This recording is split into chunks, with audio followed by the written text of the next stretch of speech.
മന്ത്രി ശ്രീ OR കേളു നമുക്കൊപ്പം ടെലിഫോണിലുണ്ട്. മിനിസ്റ്ററെ, ഇത് ഇന്നലെ ഈ വാർത്ത കേൾക്കുമ്പോൾ വയനാട്ടിലെ ജനങ്ങൾക്ക് വല്ലാത്ത നിരാശയുണ്ടാവും. കാരണം ഏതെങ്കിലും രീതിയിൽ അവരുടെ പുനരധിവാസം എങ്ങനെ ഇപ്പോൾ വോട്ട് രേഖപ്പെടുത്താൻ വരുമ്പോൾ പോലും നമ്മൾ പലരുടെയും പ്രതികരണങ്ങൾ തേടുമ്പോൾ അവർ പറഞ്ഞ കാര്യം മിനിസ്റ്ററും കണ്ടിട്ടുണ്ടാവും.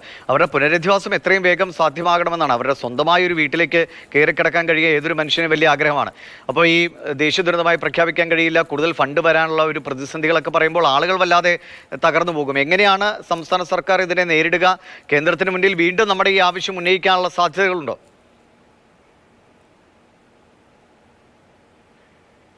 പ്രധാനമന്ത്രി ഈ എടുത്തിട്ടുള്ളൊരു നിലപാടിനോട് നമുക്ക് ഒരിക്കലും ഒരു ഫെഡറൽ സംവിധാനത്തിന്റെ കാര്യങ്ങൾ വെച്ച് പരിശോധിക്കുമ്പോൾ നമുക്ക് അംഗീകരിക്കാൻ വേണ്ടി സാധിക്കില്ല. ബഹുമാനപ്പെട്ട പ്രധാനമന്ത്രി ഒരു ദിവസം തന്നെ ഈ ചുരൽമല ദുരന്തം നേരിട്ട് സന്ദർശിക്കുകയും എല്ലാം കാണുകയും ബോധ്യപ്പെടുകയും ലോക രാജ്യങ്ങൾ തന്നെ ഇത് ഏറ്റവും വലിയ ഒരു ദുരന്തമായിട്ട് നോക്കിക്കണ്ട ഒരു കാര്യമാണ്. അതിന് ഈ അവസാന നിമിഷത്തിൽ ഇതിനെ ഒരു ദേശീയ ദുരന്തമായി പ്രഖ്യാപിക്കാൻ സാധിക്കില്ല എന്ന് കേന്ദ്ര ഗവൺമെന്റ് പറഞ്ഞത് ഒരിക്കലും നമുക്ക് അംഗീകരിക്കാൻ വേണ്ടി സാധിക്കില്ല. പക്ഷേ കേന്ദ്ര ഗവൺമെന്റ് ഈ ഒരു കാര്യത്തിന് വേണ്ടിയിട്ട് നമുക്ക് ഒരു പൈസയും തന്നിട്ടില്ല. സാധാരണഗതിയിൽ എല്ലാ സാമ്പത്തിക വർഷത്തും എല്ലാ ഗവൺമെന്റുകൾക്കും കൊടുക്കുന്ന ലോക്കൽ ബോഡികൾ സംസ്ഥാന ഗവൺമെന്റുകൾക്ക് കൊടുക്കുന്ന ഈ ഫ്ലഡിന്റെ ഫണ്ട് അത് തന്നു എന്ന് പറഞ്ഞിട്ടാണ് ആ കണക്ക് പറഞ്ഞത്. ആ കണക്കും ഈ കണക്കും ഒരിക്കലും ബന്ധപ്പെടുത്തി പറയാൻ വേണ്ടി സാധിക്കില്ല. ഒരു പൈസ പോലും ചുരൽമല ദുരന്തത്തിന് വേണ്ടിയിട്ട് തന്നിട്ടില്ല. ഏതായാലും കേരളത്തിലെ ഗവൺമെന്റിനെ ഈ കാര്യങ്ങളും കേന്ദ്ര ഗവൺമെന്റ് സഹായിച്ചിട്ടില്ലേലും മുന്നോട്ട് പോകാതിരിക്കാൻ വേണ്ടി സാധിക്കില്ല. ഏതായാലും കേരള ഗവൺമെന്റിനെ പിന്തുണയ്ക്കുന്ന മനുഷ്യസ്നേഹികളും എല്ലാവരെയും കൂട്ടി യോജിപ്പിച്ചുകൊണ്ട് പുനരധിവാസ പദ്ധതി മുന്നോട്ട് കേരള ഗവൺമെന്റിന് കൊണ്ടുപോകാൻ വേണ്ടി സാധിക്കുമെന്നുള്ളതാണ് എനിക്കിപ്പോ പറയാൻ വേണ്ടി സാധിക്കുക.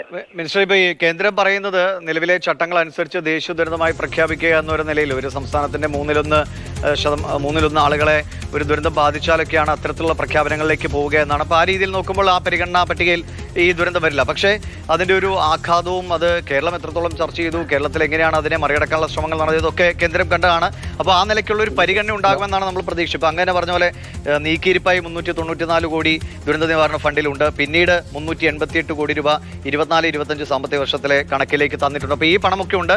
സംസ്ഥാന സർക്കാരുകൾക്കാണ് ഇതിൻ്റെ ചുമതല എന്നാണ് കേന്ദ്രം പറയുന്നത്. എങ്ങനെയാണ് ഈ നിയമപ്രകാരം നമുക്ക് ഇതിനെ മറികടന്ന് കൂടുതൽ ഫണ്ട് ലഭ്യമാക്കാൻ കഴിയുക? അല്ല, അങ്ങനെയാണെങ്കിൽ കേന്ദ്ര ഗവൺമെന്റ് പറയണം ഇത് കേരള സംസ്ഥാനം ഫെഡറൽ സംവിധാനത്തിന്റെ ഭാഗമല്ല, ഇനി ഇന്ത്യൻ യൂണിയന്റെ ഭാഗമല്ല എന്ന് പറയട്ടെ. അവർ പറയട്ടെ, അങ്ങനല്ലേ? പിന്നെ ഇന്ത്യൻ യൂണിയൻ ആണുമ്പോൾ ഫെഡറൽ സംവിധാനം എന്ന് പറയുന്ന ഭരണഘടന നമ്മുടെ രാജ്യത്തിന് എന്തിനാണ്? ഇത് ഭരണഘടനയെ തന്നെ വയലേറ്റ് ചെയ്ത് പറയുന്ന രീതിയിലല്ലേ കാര്യങ്ങൾ പോകുന്നത്?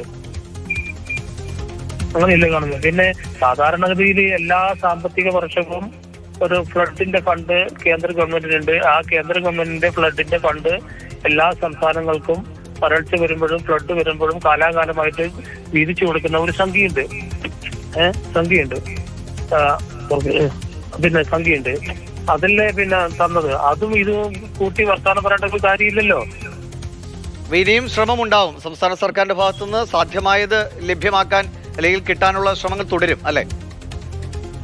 അല്ല, നമ്മൾ ഇപ്പോഴും പ്രതീക്ഷയിൽ തന്നെയാണ് ഞാൻ പറയുന്നത്. ഇപ്പോ ദേശീയ ദുരന്തമായിട്ട് പ്രഖ്യാപിക്കണ്ട, ശരി പോട്ടെ. എന്നാൽ ചൂരൽമല ദുരന്തത്തിന്റെ ഭാഗമായിട്ട് ഇതാ അതിനൊരു സഹായം, ഒരു കൈ സഹായം എന്ന് പോലും പറഞ്ഞിട്ട് ഒരു 10 രൂപ തരുന്നില്ലല്ലോ. അതല്ലേ? അതാണ് പ്രയാസം. പ്രധാനമന്ത്രി വന്ന് സന്ദർശിച്ച ആളുകളെ ആശ്വസിപ്പിച്ചു പോകുമ്പോൾ എല്ലാവരും കരുതിയത് അങ്ങനെയെങ്കിലും ആ ഒരു ചട്ടത്തിനപ്പുറത്തേക്ക് നിൽക്കുന്ന ഒരു സഹായം ഇങ്ങോട്ട് കിട്ടുമെന്നാണ് നമ്മൾ പ്രതീക്ഷ അല്ലേ?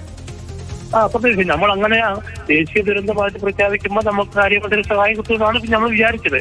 പക്ഷെ ദേശീയ ദുരന്തം പോട്ടെ, എന്നാൽ സാധാരണ ഒരു കലാമിറ്റി എന്ന നിലയ്ക്ക് ഒരു 400-ലധികം കുടുംബങ്ങൾ മരണപ്പെട്ടു പോയതാണ് അല്ലേ?